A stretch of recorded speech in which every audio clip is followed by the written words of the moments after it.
Hey everyone, welcome back. I'm Michael and we're going to be getting right back into some more Reddit stories. If you enjoy the video, make sure to leave a like and subscribe. Now, without further ado, let's begin. This story was posted by a user named DaughterPartyThrow in the AITAH subreddit. The post is titled AITAH for refusing to take my daughter to her birthday party. My daughter Cleo hates pink. She has disliked the color and almost everything to do with it since she was about 3 or so. She has one pink shirt she likes and one pink stuffed animal, and that's it. My father's partner, Prue, refuses to accept that Cleo doesn't like pink. Over the years, she's made several attempts to push the color onto her, no matter how many times I tell her to stop. She has tried to give me dozens of different reasons why I should encourage my daughter to try different shades. It clearly upsets Cleo, but Prue keeps doing it. About a week ago, my father invited me, my husband, and our children for dinner at his place. He said he and Prue had a surprise for the kids. Right before we left home, my younger sister texted me. She warned me that the surprise was actually a small birthday party Prue had planned for Cleo. That alone threw me off because my daughter's birthday was in November. My father did miss her actual birthday party due to work, but still. Also, my son turns 9 in March, so I had figured his would be the next party we'd have. Then she sent me photos of how the place was decorated, and it very clearly wasn't actually meant for Cleo. Literally every piece of decor was pink. The tableware, the balloons, everything. She had gotten pink banners and glued pink foil fringe curtains on the doors. Even the cake was pink. I showed everything to my husband and we agreed not to take the kids there. I texted my father the following. Hey, sis told me everything, we're not coming. We're taking the kids to McDonald's and telling them that was your surprise. You and Prue can come if you want, we're paying. We did exactly that. My father did show up, but he was cold with us and left 20 minutes after arriving. Both he and Prue are pissed. My father is angry that my husband and I dismissed his partner's heartfelt gesture toward our daughter. Prue also told me that I'm the reason Cleo is restrictive, and I'm raising her to be an ungrateful, spoiled brat who is unwilling to compromise. To be honest, I get how I could be in the wrong here, but at the same time, this just felt like Prue trying to push something Cleo doesn't like onto her yet again. My sister and one of my brothers are on my side. My other brother is on the fence. Update. First of all, I apologized to my sister a few hours after I made my original post. I am very grateful for what she did, but I will do my best to keep her away from these conflicts moving forward. Thank you to those who defended her. Secondly, I went through your comments with my husband and our main takeaway was that we did what we had to do to protect Cleo, even if it wasn't what we would do in most circumstances. Had either of us been surprised by a party decorated with something we openly hated, we would have sucked it up and ignored it. It is unfortunate, but we are adults, and it comes with the territory. Cleo, however, is 5 years old. She would not deal with this the same way, nor would we expect her to. Knowing my daughter, she would have been miserable at the party, so ultimately, we do not regret not taking her there. On Saturday, we took the kids to spend the afternoon at my brother's place with their cousins. In the meantime, we invited my father and Prue over to talk. My husband and I told them we wanted them to abide by the following. No more surprise parties without our knowledge and approval. No more pushing the color pink onto Cleo. And no more calling our children spoiled for being allowed to dislike something. If they did not agree to our terms, we would no longer take the kids to their place, and there would be a good chance we would lower our contact with them in the future. Prue did not say anything at first. My father tried to argue that we should at least thank her for the party, but I said no. I told them the problem was not that Prue threw a party for my daughter that was dedicated to her own interests. It was that she specifically chose something she knows my daughter hates and centered everything around it. We would not thank her and we would not apologize. That is when Prue chimed in. She tried to tell us we were raising our daughter to be a brat again. So I asked, why are you so insistent on pink? She did not answer at first, but then said she knew Cleo did love pink. She just did not know it yet. To that I asked, would you be this pushy if it were about any other color? Prue tried to say that it did not matter, but when my husband asked her if she would care if Cleo hated blue, she said she does not need to like blue. He replied that she did not need to like pink either. He told Prue that she had no right to decide what Cleo should and should not like. Cleo hates pink, and if she cannot be an adult and respect that, then she does not need to be around our children. In the end, my father and Prue agreed to our terms. I am not confident about her, but I did speak to my father. I said I know that he has a hard time saying no to Prue, but he will ruin his relationship with me and my children if he keeps enabling his partner. My father promised he would not let this happen again. I hope this works out. Cleo is a great kid, and I hope my father and Prue can finally start seeing that. Thank you all for everything. User Dryad said, it does fully seem to be just sexism. Girls like pink, boys like Mario Kart. The 5-year-old is not performing femininity properly and must be corrected. I do hope the next time Prue hands Cleo something pink and adequately girly, OP really does kick her out. This will only get worse and more insidious with time. User I'm Not Creepy said, I wonder if Prue is pushing pink on Cleo because it is the girl color. Some people get really weird about girls and women not being hyper feminine or for not conforming to what they think a girl should like. To this user, Relentless Dandelion said, oh, that's absolutely it. People get weird as hell about gender colors. I met a lady once who was having a minor crisis because she could not decide if her baby sling should be in girl colors because she wears it or boy colors because her baby was a boy. And she was 100% genuine. She was seriously concerned about it. And the absolute horror people used to respond with at an old job of mine when I put the boy horses in pink halters. I'll never get over the lady who scolded me about it while wearing head-to-toe blue. Naturally, I put as many geldings in pink halters as humanly possible. That job single-handedly made me love pink for the first time because I was so offended at how people acted like association with femininity was an insult. But I digress. This second post was made in the same subreddit by a throwaway account a few days ago. The post is titled AITAH for asking to divorce my husband after cheating on him. I have been married to my husband for 5 years. 1 year ago, I cheated on him in a drunken one-night stand. The next morning, I felt disgusted and confessed immediately. He was devastated, but I begged and pleaded for another chance, and he gave it to me. I was ecstatic, practically hugging his feet and thanking him. It has been 1 year since then, but I feel like we haven't made any progress. I took all of the steps for reconciliation. I went to therapy, both couples and personal. I made it a point to put all his needs and wants first. I gave him space when necessary, but also made it clear that I was always there for him. I truly gave it my all, but it didn't even make a dent. He won't touch me, won't talk to me. We have sex, but every time we do it, it's clear he is just doing it out of physical need. I know I don't deserve more, but all I really want is just one sign to tell me that we are making progress. Just one sign that he still cares. That someday we can be like before or at least close to it. Just one sign that the sun is still there.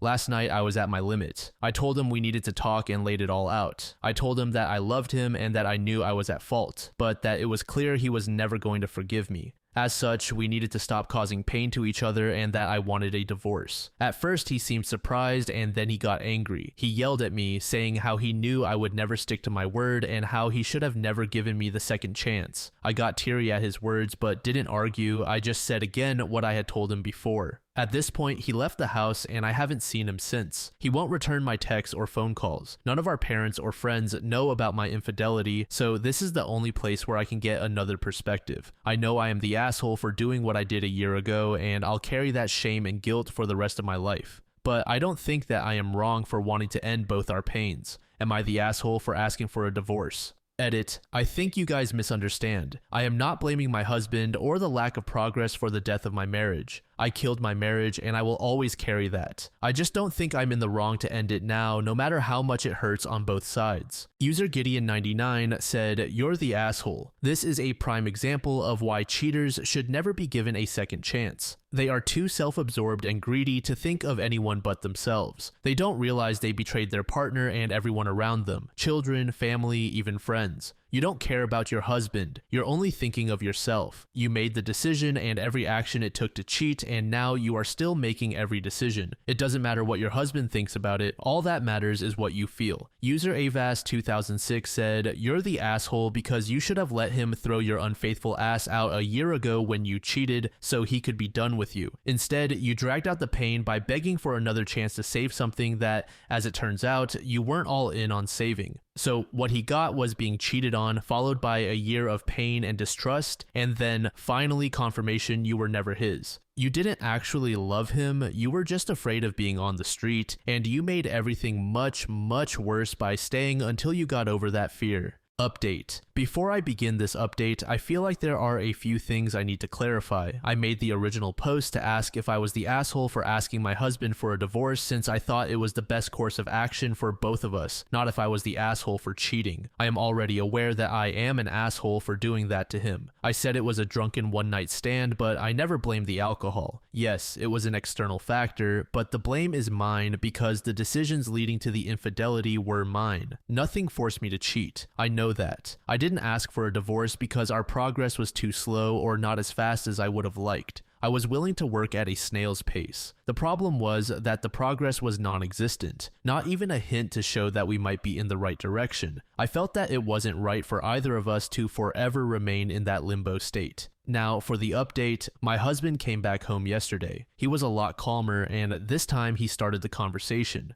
Firstly, he apologized for lashing out. He said that he had thought about it and realized that he was only punishing me without allowing himself to start healing and forgiving. He asked if I really wanted a divorce. I said no and that I loved him, but if he was never even at least considering forgiving me, then there was no point in causing more pain to each other. He was silent for a moment, then he hugged me. That was all it took. I broke down crying and hugged him back. He promised that he would try to forgive me. I tried to take things a bit further and he let me. I'm not going to lie and say that now everything is well. It was clear that the sex was still purely physical for him, and after, he didn't treat me much differently than usual. But now I feel like there is an achievable goal ahead and that we're both actively trying to achieve it. I guess we're not getting divorced yet. Honestly, probably not many people wanted this update. I'm just highlighting my thoughts because, again, I can't really talk to anyone else about this. Thank you to those who gave genuine responses to me in my first post. Edit. Since I've read this a lot in the comments, I have told him from day one that he is free to tell anyone he wishes about us. I have told him that I would never try to minimize or make it seem like he is lying. I am not concerned with my reputation at all. I just don't think it's my place to take that choice from him.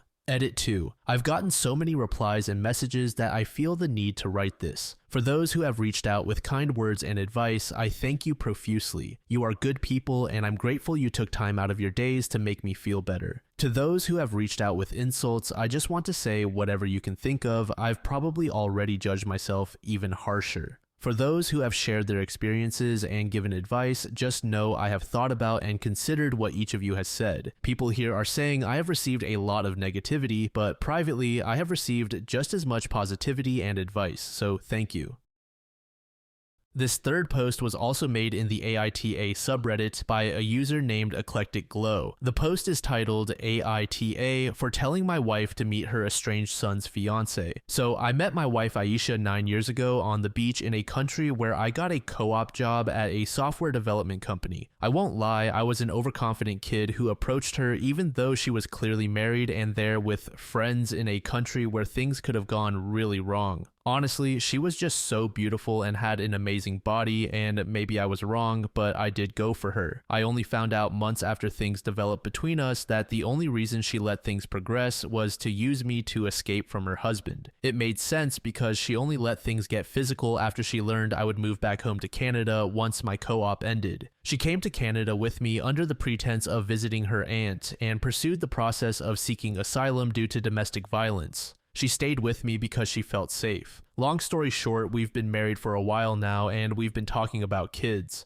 She wants them, I want them, and my parents want them. We were finally about to start trying when a situation with her son, Zafar, from her first marriage came up. She has not seen Zafar in person since she left and hasn't talked to him in about 5 years. Anyway, he's getting married in August, and even though he hasn't reached out to Aisha at all, his fiancée, a girl named Alina, has reached out and wants to meet her when she visits family in Canada at the end of the month. The idea of meeting Alina has made my wife spiral. She absolutely refuses to even consider the idea of meeting this girl. She will not go anywhere except work. She won't let me touch her and she's barely talking. Yesterday, I found Aisha literally holding a framed photo of Zafar in bed and just crying. I know she has regrets and I know she hates the way that she left his father, but she would have been killed had she stayed with him. I told her again yesterday that it wouldn't hurt to at least meet the girl and that I'd go with her if she needed support. She just yelled at me and said I was being an asshole about it, and that part of her life is over and she just needs to accept it. Update. My update is a mixed bag, I guess. I didn't want to update, but the truth is I don't have anyone to talk to and just thought this might help. The first thing is that I let the matter lie at first. I figured that maybe we'd get back to it around the time that my wife's future daughter-in-law, Alina, actually came to Canada. I mean, there's no point in stressing my wife out about it right now, and that did help. A week ago, we found out that my wife AITAH is pregnant, and we are both over the moon about it. I mean, we wanted to start trying, but didn't know it had already happened. Something I didn't mention in my last post is that my wife feels guilt over me. There is an age gap between us, and we got together when I was barely an adult. To me, I don't see anything wrong with it because I initiated things, no matter how dangerous that could have turned out for me. I pursued her. To her, though, she often feels that she used me and exploited the attraction I had for her to escape, and it was wrong of us to take things further. But I don't feel that way, and honestly, I think she has no reason to feel guilty. When we found out she was pregnant, she told me that for the first time, she feels like this was meant to be. It actually made me forget about Alina. 4 days ago, when AITAH and I came home from work, it turned out that Alina came to visit with her aunt, and my mother let them in. I was a bit worried that AITAH was going to panic or have a breakdown, but she was actually really calm and composed. When Alina called her mom, she got such a big smile on her face. I know it was genuine too because I don't think she expected that kind of respect. It turns out that Zafar sent Alina to give my wife an invitation to their wedding, and the only reason he didn't come himself is that he's very busy with work, but is planning on coming with her again in August to do wedding shopping. Apparently, Zafar is so busy because he's taking over the family business since his father had a stroke and all of his other half-siblings are 10 years old and under, so it's on him.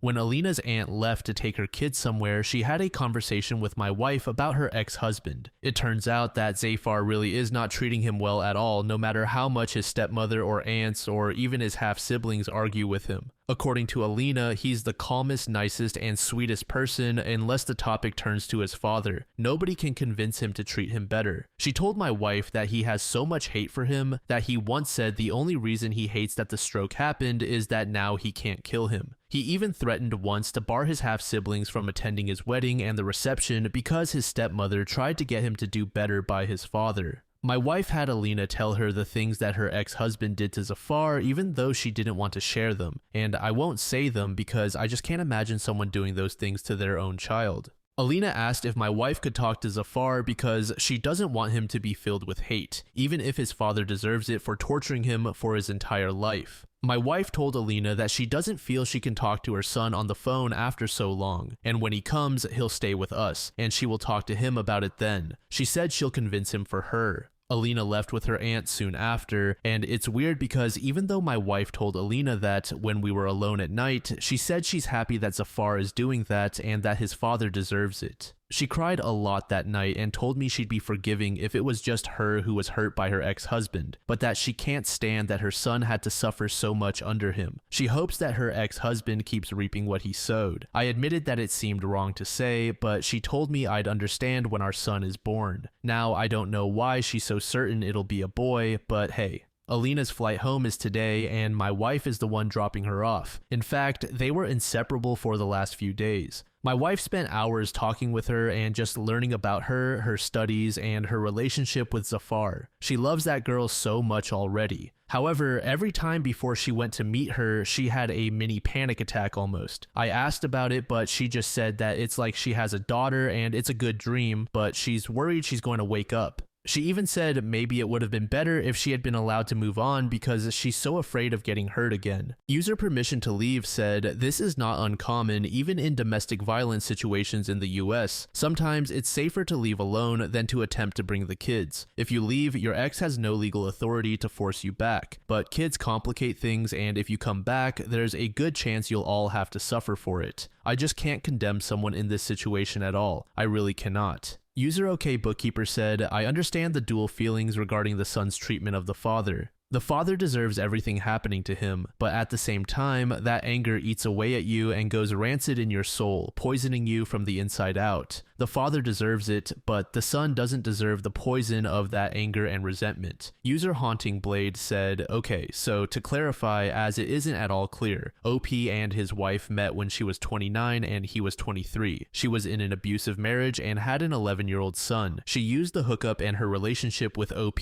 to escape to Canada, but in the process, she left her son behind, who was horribly abused by her now ex-husband. Guilt, shame, and logistics meant she never contacted her son again until his now fiancé reached out, and it sounds like the ex-husband reaped what he sowed. I have distinctly mixed feelings about this. If her life was in imminent danger and she knew her son was going to be abused regardless of whether she stayed or left, I can see why she ran, but I just can't understand how she could ever leave her child in that situation without shaking every tree and peering down every rabbit hole to try to be in touch with him to provide comfort, even if she couldn't extract him, unless she thought the ex-husband might hurt him worse to get to her or blackmail her into coming back if she did. I have no idea. OP doesn't give enough information to understand the specifics, and it sounds like a supremely difficult situation. But I am glad that the son seems to be doing well now that he's an adult, and I hope the abusive ex-father gets what karma owes him slowly and painfully for a very long time.